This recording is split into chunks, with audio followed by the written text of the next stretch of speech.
Okay, so let's get started. Before we dive into the lecture, two announcements. One you've already heard.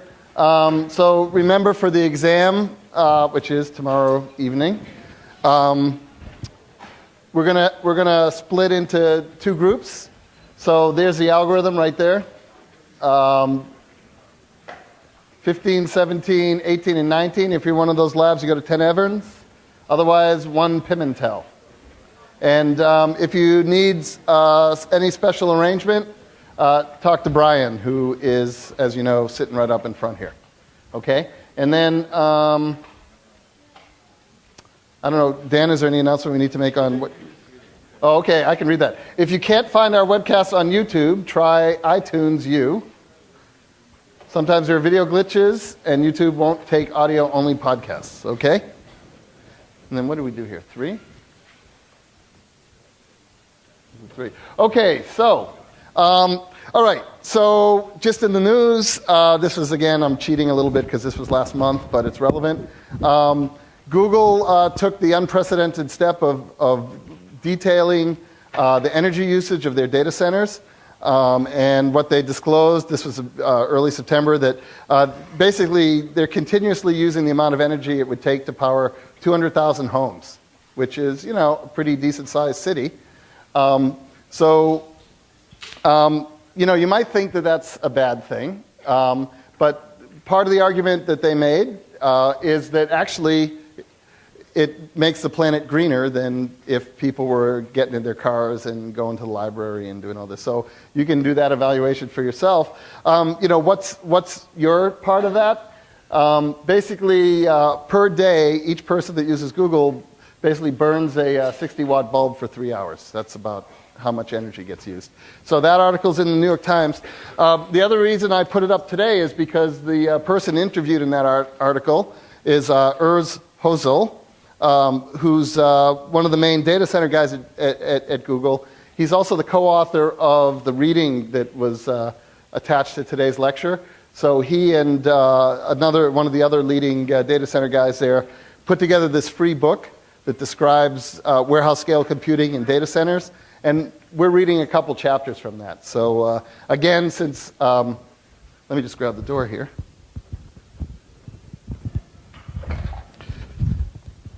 Since this isn't on the exam, I don't expect anyone's looked at that yet, but it's an easy read, it's a good read, and when you're recovering from the exam, I recommend you click on the link. It's a free book. Okay, good. So I believe it's lecture 17, and the topic is data centers and cloud computing. So what I want to do today is not stretch your brains too much and not stress you out too much. So, you know, here's where we are in the class.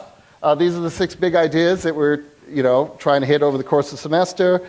We spent a bunch of time talking about representation and interpretation, right? So the different layers as you go from, C language down to, various types of assembly language down to machine code.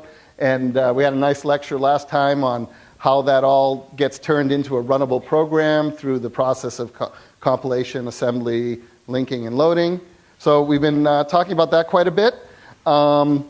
We also, if you remember, which hopefully you do because it'll be on the exam, we talked a lot about cache hierarchies and locality and why cache hierarchies work. So we've kind of hit that one. In the process of talking about caches, we did a little bit of performance measurement. So we'll go back to that later. But we've talked a little bit about how to measure and improve performance. And so today is really the introduction to one of the other big ideas, and really one that we are emphasizing more this semester than we have in the past, and that's the idea of parallelism. Okay, so we've seen this already in a couple places. We talked a little bit about how the cycles per instruction can actually be less than 1, so that if you do things at the same time, multiple things at the same time, you can actually be running instructions faster than an instruction per cycle. So we've seen it there. When we looked at the picture of, it was the Nehalem processor, we saw that there were 4 cores there.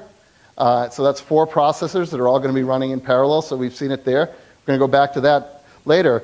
But what we're going to talk about today is kind of thinking about that problem blown up. Okay, so thinking about that problem at sort of its largest scale, which is the idea of, it's not that, it's the idea of warehouse scale computers. Okay, so little history.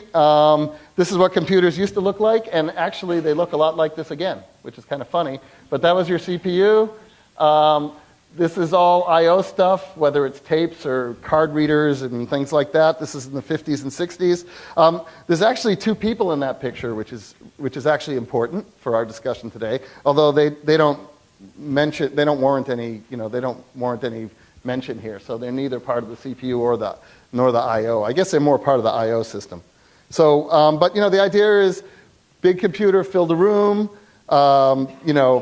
A big breakthrough there was the idea of time sharing, so you could have multiple things going on, sharing those resources at the same time because they were expensive. And also, those I/O systems were really slow, and so while you were waiting for things to come in, from your tape, say, or even from, where the disks are over here. Oh, no, those are printers. Disks are over here. While you're waiting for those to come in, you could be doing other things using the processor and so on. Okay? So that's that. Roll the clock forward, a decade or two. There's this idea of mini computers. You don't really have the scale here, but this is kind of the size of a big refrigerator, right? So if you're into fancy kitchens, this is maybe the size of a Sub-Zero, or two Frigidaires next to each other. And the idea here was, much lower cost. Instead of $1 million, it was measured in the 10,000s or tens of thousands of dollars, and it was meant for a department or for a university lab or something like that. These are called mini computers. This is a picture of the VAX 11780, a machine that Dan, even though he won't admit it, knows very well. Then roll the clock forward, PC era. This is one of the early PCs, the IBM PC, which is the one that really broke open the market. Again, another order of magnitude decrease in cost, so you could get these in $1,000 range, and it was meant for a single person, right? And that was a big breakthrough, right? So the idea that you as a person would have a computer all to yourself was a crazy idea because computers were so expensive, right? That's why we're doing all that time sharing and all that stuff on those big mainframes. So, at the end of the last century, this was kind of what people thought was going to happen, is that everybody would have their own computer, and that's where all the computation would get done. Okay, well, where we are now, as I think we talked about in the very first lecture, is this idea of a post-PC era. So what's happening is the computing world is kind of splitting into two very kind of the polar opposites. Okay, so on one hand, you have these personal devices, like your smartphone, that are on order of hundreds of dollars, and can run applications, can communicate, can do all the things that you like to do on your smartphone, right? Have sensors and so on. So these personal mobile devices, that's at one extreme.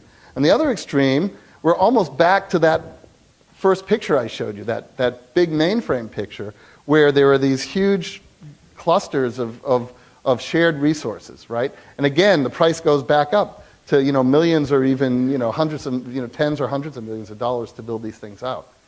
Okay. So what happened over the last few years is the middle ground is sort of starting to give way.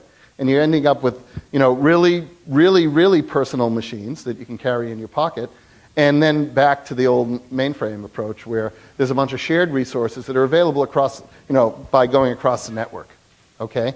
And so we're not going to talk too much about this guy for a while, although later in the class we'll talk about what's inside the iPhone and systems like that. We'll look at those processors because what's in there looks a lot like the MIPS. I think it is a descendant to the MIPS, actually. Dual-core MIPS. And what we're going to talk about today and for the next couple lectures are these guys, right? These the bigger side, the big mainframe side of the picture. Okay? All right. So there's a lot of excitement about cloud computing. I just this morning had to give a talk to an industry group about cloud computing and what that's about. Before that, I had a guy who, I forget his title, but it was assistant deputy something, but he had the White House as the address on his business card. and he wanted to talk about cloud computing. I mean, the stuff, everyone wants to talk about cloud computing. So, why is everyone so excited about cloud computing? Well, part of the reason is it's sort of become possible, okay? So you can build out, because there are these big shared services that people want to offer, it makes sense to sort of build out a big infrastructure where you can host one of those things, okay? And not to have necessarily every company doing it on their own. So some companies, like we saw with Google early on, at the very beginning, they do run their own data centers. And if you go to Google's webpage and poke around, they'll actually show you a list of at least some of their data centers and where they are and a little bit about how big they are. Okay, but once you get down from sort of the top, few dozen big companies in the world, it starts getting very expensive to run a big data center. And so the idea was maybe we could concentrate some of these resources and then make them available as a service or as a utility. Okay, so and there's a bunch of advantages to that. A big advantage, and the reason that drives most decisions like this, is really one of economics. That it ends up being cheaper because of economies of scale to have a big shared data center that's being used by lots of people at lots of different times than for everyone to try to run their own data center. And it's really interesting. I was at a conference on cloud computing recently, and there was an argument about whether having a big company run your system, like you pay to store your application or your service at Google or Microsoft or at Amazon or one of those, versus running it yourself, which was more secure. And the person who was speaking was somebody from one of those companies, and he basically said, listen, I can afford to have 200 system administrators. And because I have 200 system administrators, I can have 20 of them be experts in security. Okay? If you've only got one system administrator, that person is going to be a 10% expert in computer security. So who's going to be able to deploy a more secure service? Right? So there are those kinds of economy of scale arguments that come to play in this. And that's why one of the reasons this is taking off. It's also, if you're buying things in bulk, you can get them cheaper, you can set up the data centers more cheaply, and so on. Everyone, well, I won't say everyone, but broadband connection is getting, more and more ubiquitous. Everyone, or almost everyone, has it, at least, in developed countries.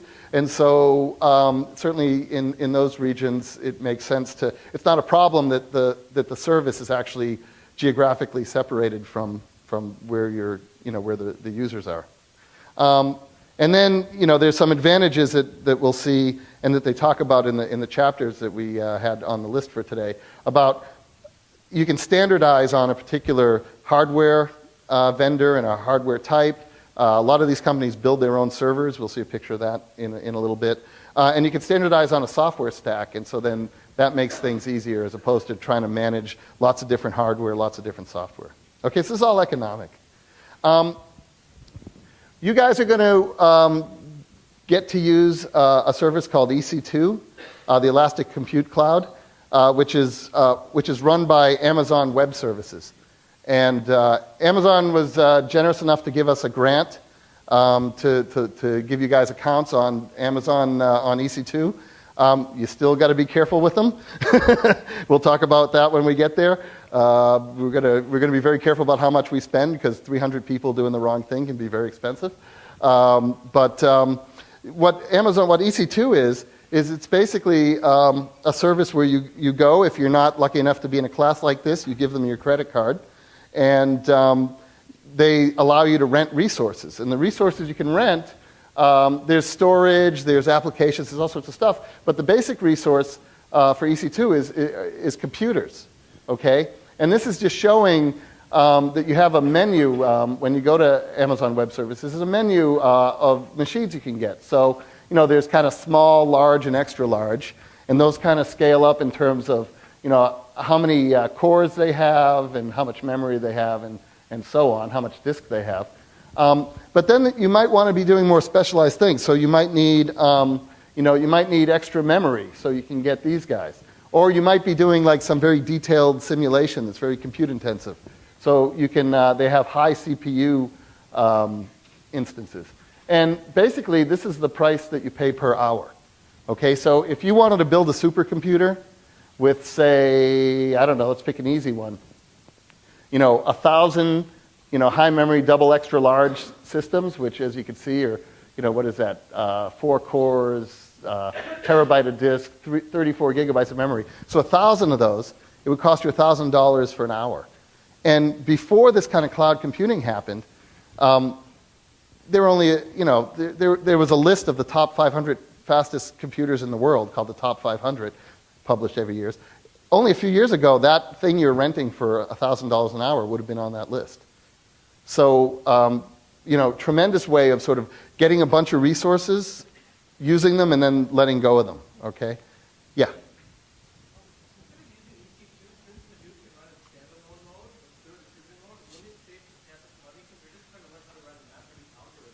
Mm.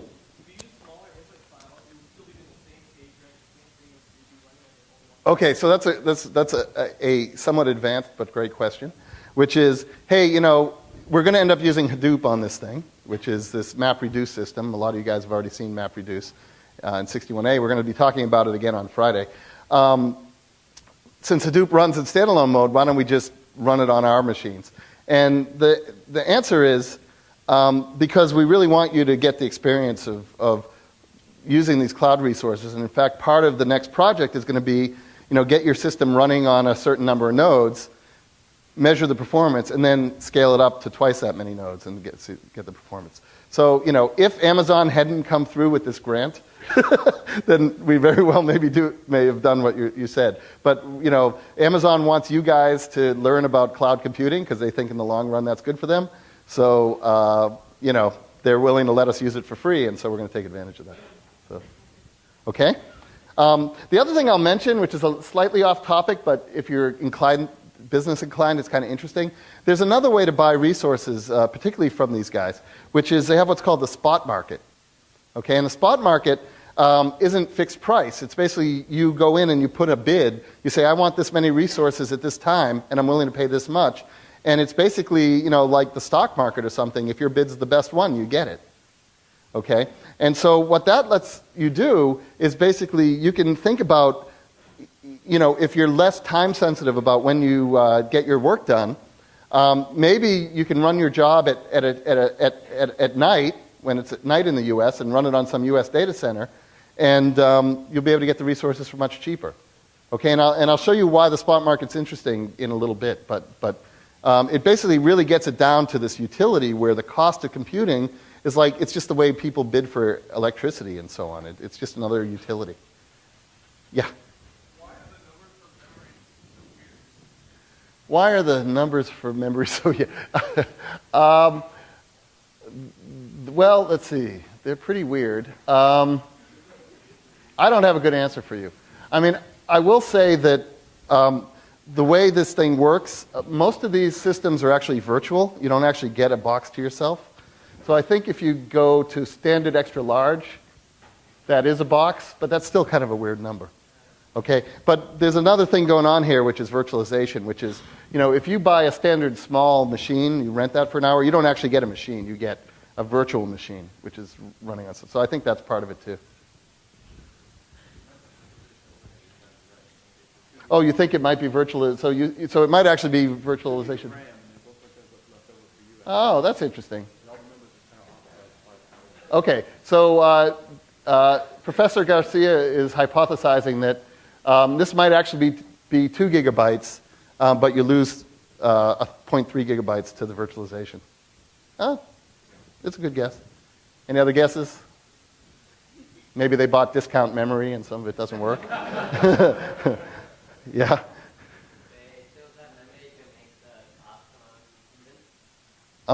You think they chose it to make the cost come out even? Oh, that could be too, right? They made it half of, the mysteries of Amazon pricing isn't exactly what I wanted to go over. Yeah. That's what they guarantee you. They guarantee you that performance. Could you get more? I think in some cases they would let you, get more than that. But that's what you're guaranteed if they're fully if they're fully utilized, if they're fully busy, and their job is to keep everything fully busy. So, that's pretty much what you get. And there's other costs. There's costs for data transfer. There's costs for data storage. There's costs for running certain applications. I'm not showing any of that here. This is really just about the hardware, or the virtualized hardware. All right? But the key concept here is, before, if you wanted to have access to a 1,000-node computer, you had to build it. You had to go out, buy those 1,000 nodes, find a place to put them, whether it was in your own data center or you rented space in somebody else's data center. Okay? And that's a huge capital outlay, right? That's a huge amount of money to put up a 1,000-node server. Here, you need it for 2 hours, you rent it for 2 hours. That's the beauty of the approach. And that changes everything. That means any of us. That's why there's so many startup companies now that are able to put out interesting applications without having to raise a lot of money, because they just rent things from a cloud provider, and then as their service gets more popular, they just rent a little more, and it works. So interesting stuff. Completely changes everything. So, okay, now that's kind of the economic side of the whole thing. This cloud computing, at least the way we talked about it here, is really about, how do I think about buying computing power? But what most of the chapters is about, what most of the chapter is about, if you look at them, is really something slightly different than that, which is this idea of a warehouse scale computing. Okay? And it's the same thing. So, cloud computing is basically serving up warehouse scale computers, kind of by the slice. Okay? So, but the authors of the book make it a point to say that, the important concept that they're trying to get across is, even though you might be running on a system that has 10,000 servers or 100,000 servers, you want to, as a user, to be able to think about that computer as a single computer. So just as if you would take a program and do what we talked about last time, the compile, assembly, link, load, right? And then that gets installed in the memory and you go off and you run it. You'd like to think about doing that same type of process, but instead of on that one machine that's sitting in front of you, have that happen on a huge a machine that's taking up a big part of a warehouse.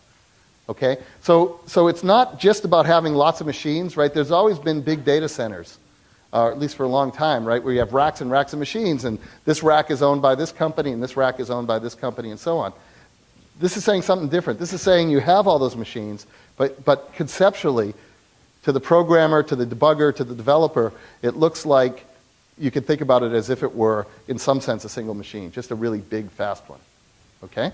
So that's really what it's about. And so because of that, the hardware you get tends to be pretty similar. I mean, sometimes you'll get two different versions of a processor because they bought some new ones, but in general, the hardware tends to be pretty homogeneous. You tend to run big applications on them, like web search or serving video or your social networking or anything, right? Because that's why you need such a big machine, because you're doing these big things. And the key thing is, or another key thing is, you really need to make it very highly available, right? So, when one of these big data centers or big cloud providers goes down for more than just a little hiccup, it makes the news. Okay, so basically you get, like an hour of downtime a year. That's your whole budget. Okay, so if you think about what that is in terms of reliability, it's 99.999, 4 or 5 nines, to the right of the decimal point. Okay, it's really hard to do. We talked about in the first class when you're running a system with 10,000 disks, how often a disk fails, and the answer was like once an hour, right? So imagine trying to get that kind of reliability out of a system that's always got broken pieces. That's why it's hard.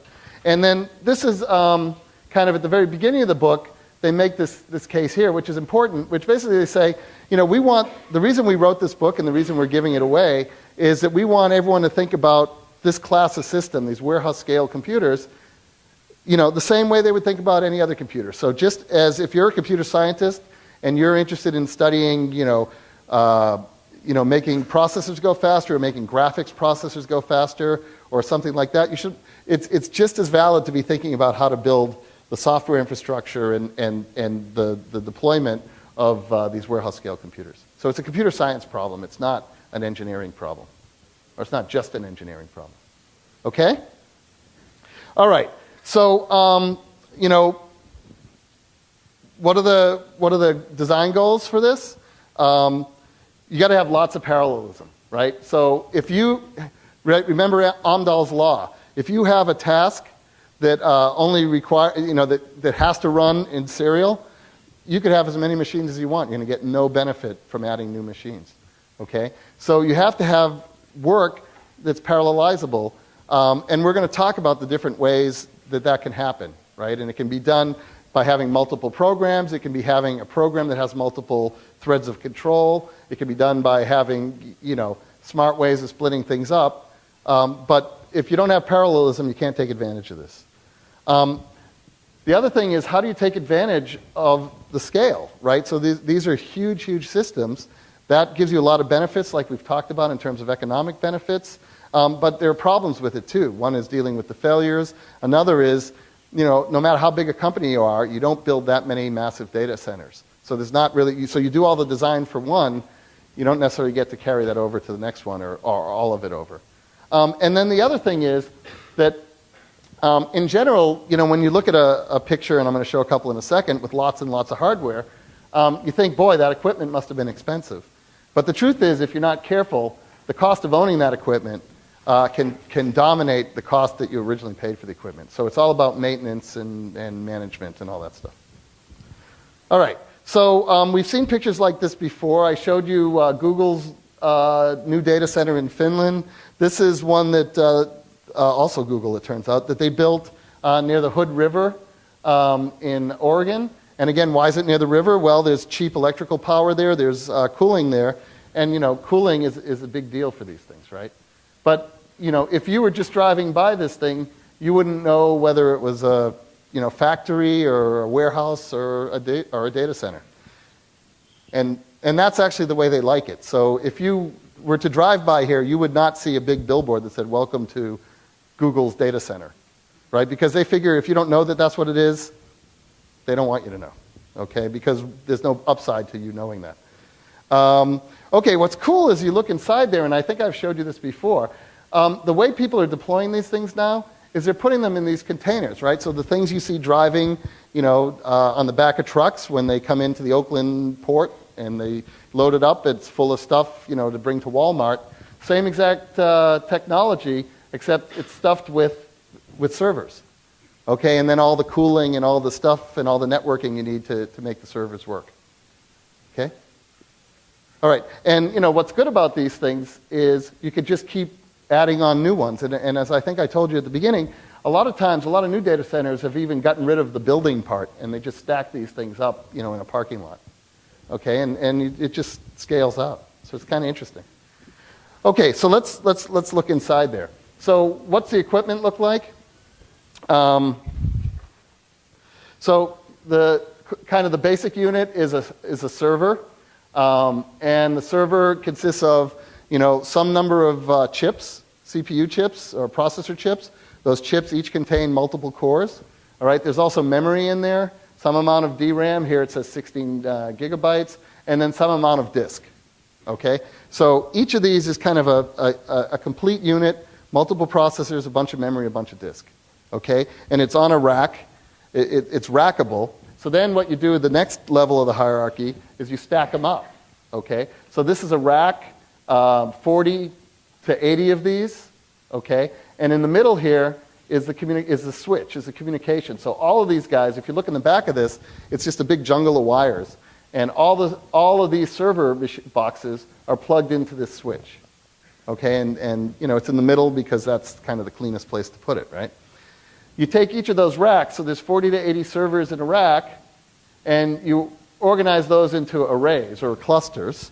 And clusters consist of some number of racks. Here the example is 16 to 32. And there, the communication is in a separate switch, right? Because here the communication is in the rack. Okay, here you've got a separate switch that's handling the inter-rack communication. So if two servers need to talk to each other within this rack, it just goes to this local switch. If something in this rack needs to talk to something in this rack, it goes through the cluster switch. Okay? And so what that means is cluster switches need to be really, really fast. And in fact, they need to be about 10 times faster than what you'd find in one of these. You'd like them even better than that if you have that many racks. And because they have to be so much faster, they're much, much more expensive. So the number here is 10x faster, costs about 100 times. Yeah?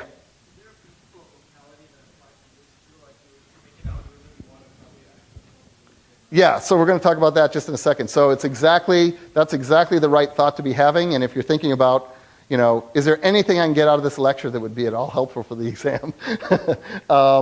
That's exactly what it is. This is just a hierarchy. We've seen this before, right? We've just added more levels to it, okay? So I think that might actually, okay, there's just a picture of this stuff to show you it's real. Let me come back to your question and to finish up that question in a second. This is, Google is kind of pioneered the idea of making their own servers. So they assemble these themselves. And you can just see, it's got, I assume what's under here are the processor chips. It's got 2 disks. I don't know what the heck that is. And this is interesting. This is a battery, right? This is battery backup. So one of the big secrets that they had for years, that somehow they kept secret for like 5 years, was that, remember, reliability is key here, right? You only get an hour of downtime per year. So all of these systems have a big uninterruptible power supply, right? The UPS. Traditionally, the UPS was just a big box or a bunch of big boxes that sat in the data center, and when something bad happened to the power, they flipped on, and all the servers got power from there. The innovation here was just to put a small but individual UPS on every server, okay? And this turned out to save them all sorts of energy. I'll show you in a second, but it resulted in big energy savings and so on. So that's the view from the other side, and that's the power supply of the UPS right there. Okay. You think on the other side? That's the battery. You think this is the power supply? Oh, look at that big cable. Okay, good. So power supply. Yeah. So power supply and then the battery. I'm a software guy. Okay. All right, cool. So, all right, now let's get to your question. So, didn't we just add stuff to our hierarchy? And the answer is absolutely no question about it. So now, remember all the stuff we talked about, right? You got your registers, level 1 cache, split between instruction and data. Level 2 cache, typically unified, right? You mix the instructions and the data in there. Level 3 cache, often shared among all the cores on a single die, right? And then DRAM, and then disk. Well, take that whole hierarchy, that becomes what we're calling here local, right? That's what's going on in one of those server boxes. But now we're going to extend that because, as was said, the next furthest thing away is another server that's on the same rack as me, right? Because if you remember that picture, all the servers on the same rack got to talk to a local switch, right? Then, if I can't find what I'm looking for in the local switch, in the local rack, I might have to go to some other rack. That's got to go through that big shared switch, and that's going to take even longer, okay?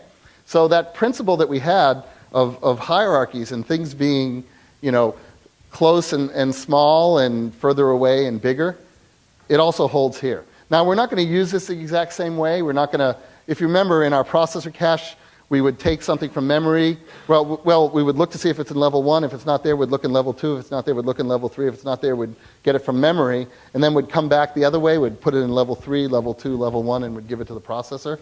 Here, we're not going to do that necessarily copying it all the way back up, but that principle of locality is still going to be a big deal here, okay? And arguably even a bigger deal than it was when everything was relatively close. So, just some numbers, in a rack, we have 80 servers. In an array of 30 racks, we have 2,400 servers. That's going to translate to about 20,000 cores. That's a pretty big parallel machine. You can see things about, how much memory. This is, I believe, 9 petabytes. Am I doing my math right? I think that's 9.6 petabytes. That's a lot of data. And then the interesting thing here is, if you look at the latency, right? Remember, there's two things we worry about in terms of performance. Latency is how long does it take to do something, and throughput is how much work can I get done in a unit of time. Okay, so latency is how long does it take me to do something.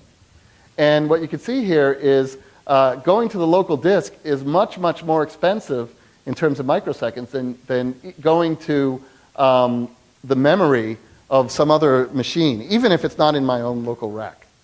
Okay, so think about that when you're designing your software. If I can find something in memory on a machine that's across the other side of the room, that's going to be, 2 orders of magnitude cheaper than if I have to access it from my local disk. Okay, so that's going to tell you a lot about how you want to design your software. Okay, that's in terms of latency. Unfortunately, the relationship's a little different for bandwidth, right? So how many megabytes per second can I send to a device? And it turns out there, my bandwidth to the local disk is better than my bandwidth to memory, even in the same rack.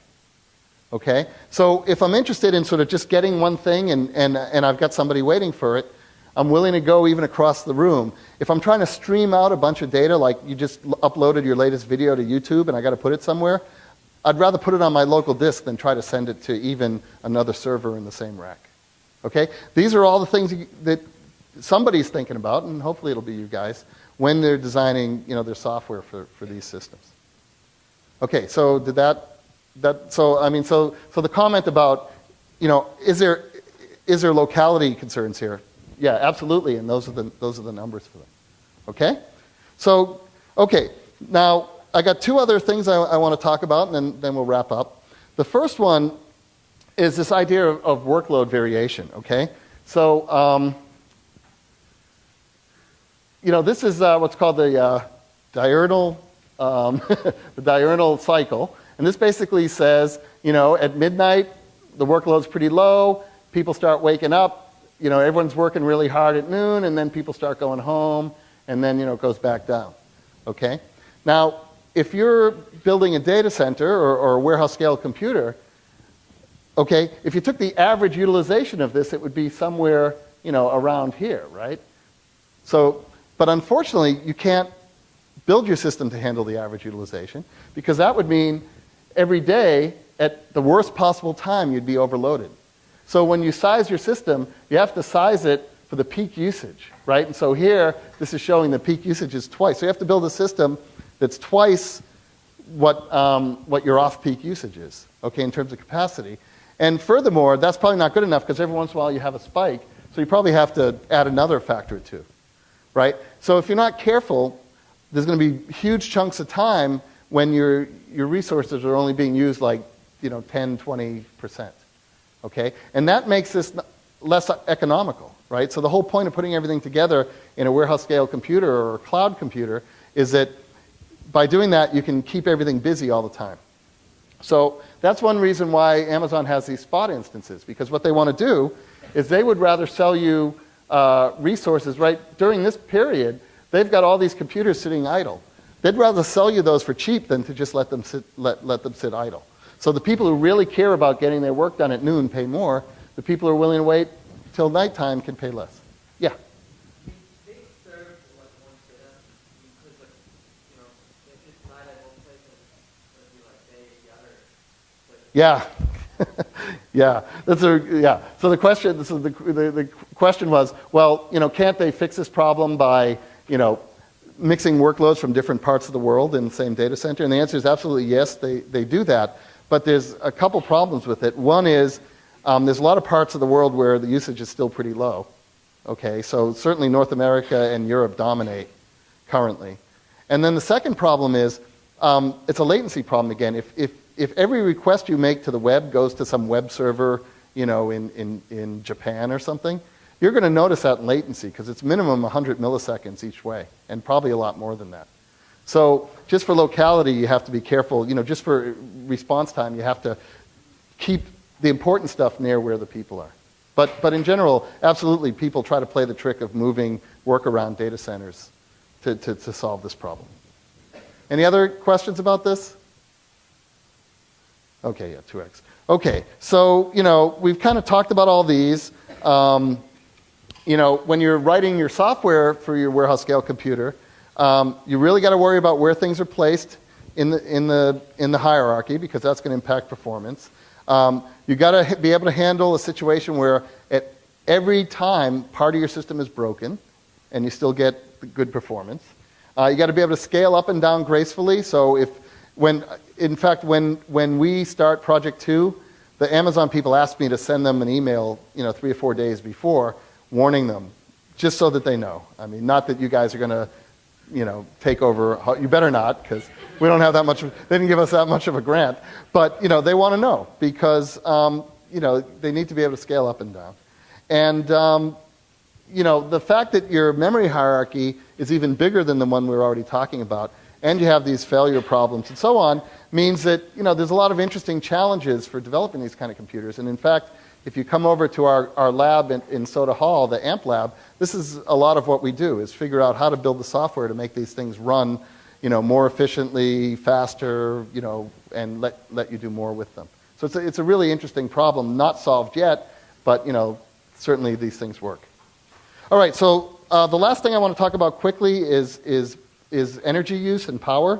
So this is an interesting graph that I think comes from that paper, where basically this is the percentage of the peak power that a server uses. It's broken down into whether it's being used by the CPU or the memory or the disk or other stuff, okay, where other stuff is communication and things like that.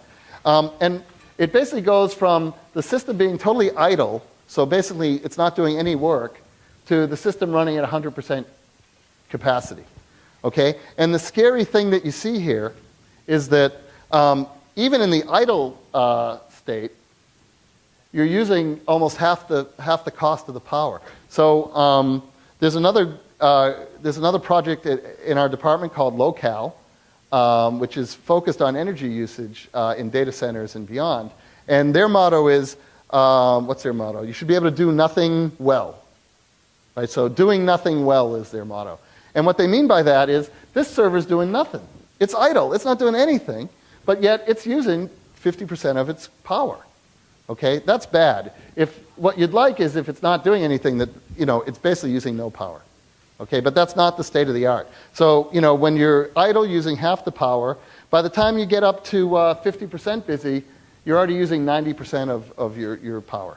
Okay? So it's expensive. All right, so that's the problem. And the other thing is, for that reason I just showed you with that diurnal curve, most servers on average are utilized, 10 to 50%. So that's a problem. So the goal is this idea of energy proportionality. So in the readings, we had 3 things to read. One was the introduction, what's a warehouse scale computer. 2 was a little more detail on the architecture, all this stuff about racks and arrays and stuff like that. And then there was a subsection of, I think it was chapter 5. That's all about power, and that's because, as we talked about at the beginning of class, it's a big deal, right? Google's proud of the fact that that each one of you in this room only burns, a 60-watt bulb for 3 hours for them, because if they weren't careful, it'd be a lot worse than that. But so that's the idea.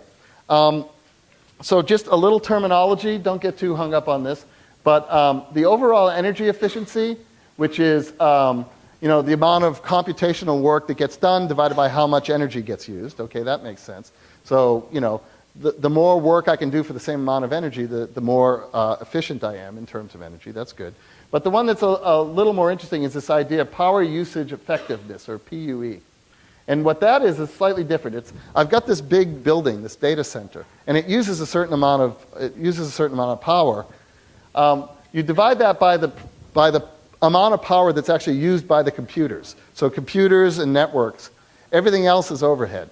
Okay? And what you want is that ratio to be as close to 1 as possible, so that you're only paying the power for the computers. Okay? But it turns out that's not what you get right now.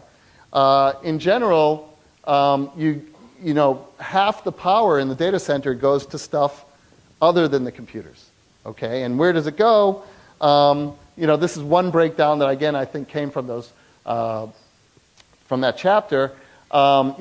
Some of it goes to the UPS, some of it goes to all this blue stuff is conditioning, air conditioning, and the things you have to do to make air conditioners work at that big of a scale. Lighting is 1%. Why? Because there's no lights, right? It's just they're sitting in these containers, right? But in this picture, the IT equipment is only 30%, right? So the PUE is like 3 here, okay? So it's bad. So Google, again, they're sort of the people who publish the most about this, and they're the authors of the reading for this class, for this lecture, which is why we talk about them a lot. But they go through a list of things that they do to they claim in one of their big data centers they're at 1.25. And remember, 1's as good as it can be. Okay, so there's a 25% overhead for everything that's not computing. And the way they do it is, and they discuss this in the reading, is they're really careful about how air moves in the data center or actually within a container. So, cold air goes here, hot air goes here. They make sure that happens. They found out, for years, people kept data centers at 65 degrees. So you would go into a data center, and it would be cold. And after a bunch of studies, people realized, you know what, there's actually no reason to do that. No one had ever really studied, or at least with modern computers, why you need to keep the data center at 65 degrees. Just everybody did it. And so they find that data centers, the computers work perfectly well and last a long time, even if the data center is as hot as 81 degrees. So turn down the air conditioning. That's fine. They try to use cooling that's free. So they, that's why they built a data center in Finland. Cooling's pretty free in Finland. This trick we talked about, where they put a battery on each server, turns out to get them, another 9% of energy efficiency. The other thing they mentioned, and this is why they released those numbers, is that, they want to measure how good they're doing with power usage, and then they want to publish that, and then they want to try to improve it, and they want to have a competition with other data centers to try to get them to improve it as well. Okay? So that's the story on power. So, this is the wrap-up, and again, we're not going to have any of this on the exam. Quick question? Oh, yeah, I was just wondering, because this technology is relatively new, Yep. I can imagine there are a lot of companies that do these things. Yeah. Say, chemical companies who Yep. that just might not make smaller companies know about it. Right. Right. How would Amazon and Google try to compete? Okay, so the question is, there's probably a lot of companies that aren't aware of this technology existing, and how are the cloud companies and these warehouse scale computing companies fixing that? And the answer is, they are making a lot of noise, they are advertising, and if you go to any sort of conference for IT people, this is like the #1 topic that people talk about. All right, so just to wrap up, the reason we're talking about this is parallelism. That's the big idea. Now you're allowed to forget about everything we talked about until Friday. So good luck getting ready for the exam, and we'll see you Thursday night. Don't forget, go to the right place.